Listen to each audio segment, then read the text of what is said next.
ఒక ఎడారి మధ్యలో మండిపోతున్న మంటలు. ఎంతకాలంగా అంటే 10 ఏళ్లు కాదు, 20 ఏళ్లు కాదు, ఏకంగా 50 సంవత్సరాలుగా ఆ మంట ఆగకుండా వెలుగుతూనే ఉంది. నిటారుగా పడిపోయిన పెద్ద గుండ్రని గుంతలోంచి ఎగసిపడుతున్న అగ్ని లాంటిది. దాన్ని చూసిన వాళ్ళు దానికి ఓ భయంకరమైన పేరు పెట్టారు. ఆ పేరే గేట్ టు హెల్, అంటే నరకానికి ద్వారం అనిపించేంతలా ఆ మంటలు ప్రతిరోజు రాత్రి పగలు లేకుండా ఆగకుండా ఎగిసి పడుతూనే ఉన్నాయి.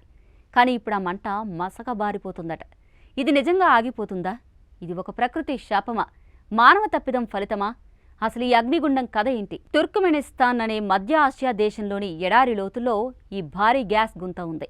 దాని అసలు పేరు దర్వాజా గ్యాస్ క్రేటర్. ఇది అసలు కావాలని తవ్వింది కాదు. అప్పట్లో సోవియట్ యూనియన్ ఇంజనీర్లు 1970లలో అక్కడ తైలం కోసం తవ్వకాలు చేస్తుండగా అద్భుతంగా ఓ పెద్ద అండర్ గ్రౌండ్ గ్యాస్ క్యాబిన్ బయటపడిందట. ఎవరూ ఊహించని విధంగా ఆ మట్టి కింద ఖాళీగా ఉన్న గ్యాస్ గుహలోకి బోర్రిగ్ దిగిపోయింది.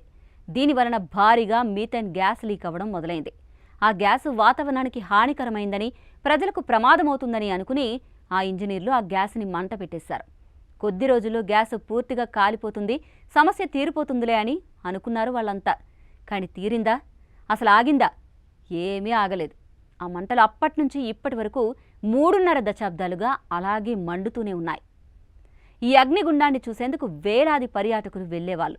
రాత్రి సమయంలో ఆ మంటల వెలుగులో చుట్టూ ఎడారి అంతా ప్రకాశిస్తూ ఉండేది. అలా చూడ్డానికి ఇది ఎంతో ఆసక్తికరమైన విజువల్.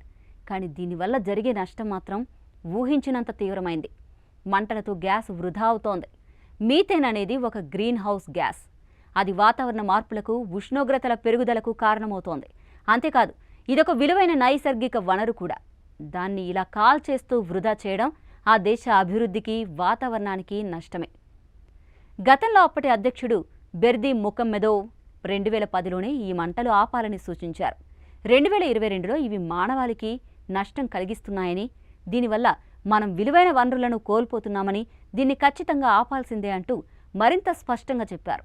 దానికి తోడు 2023 తర్వాత నుంచి తుర్క్మెనిస్తాన్లో కొత్తగా గ్యాస్ కంట్రోల్ టెక్నాలజీ అమలైంది. దీనివల్ల దర్వాజా క్రేటర్కు వెళ్లే గ్యాస్ ఫ్లోన్లు తగ్గించారు. ఫలితంగా ఇప్పుడు ఆ మంటలు మెల్లగా తగ్గిపోతున్నాయి. శాటిలైట్ చిత్రాలు కూడా ఇదే చెబుతున్నాయి. ఒకప్పుడు ఎగసిపడే అగ్ని ఇప్పుడు చిన్న చిన్న అగ్గిపుల్లల మాదిరిగా వెలుగుతోంది. ఇదంతా చూస్తుంటే ఏమర్థమవుతుందంటే, గేట్ టు హెల్ అనబడే ఆ అగ్నిగుండం ఇప్పుడు చివరి శ్వాసలు తీసుకుంటోంది అని. మంటలు ఇప్పుడే పూర్తిగా ఆగిపోకపోయినా ఇది చివరి దశ అనిపిస్తోంది. ఇక ముందు ఈ అగ్ని తిరిగి మళ్లీ మండుతుందా, లేక ఇది శాశ్వతంగా ఆగిపోతుందా అన్నది మాత్రం చెప్పలేం. కానీ దర్వాజా గ్యాస్ క్రేటర్ అంటే ఒక్కొక్కరికి భయం, ఆశ్చర్యం, రహస్యం అన్నిటినీ కలిపిన అనుభూతి. ఇప్పుడది చరిత్రలో ఒక మసకబారిన గుర్తుగా మిగిలిపోతుందేమో. నరకద్వారం తలుపులు మెల్లగా మూయబడుతున్నాయేమో.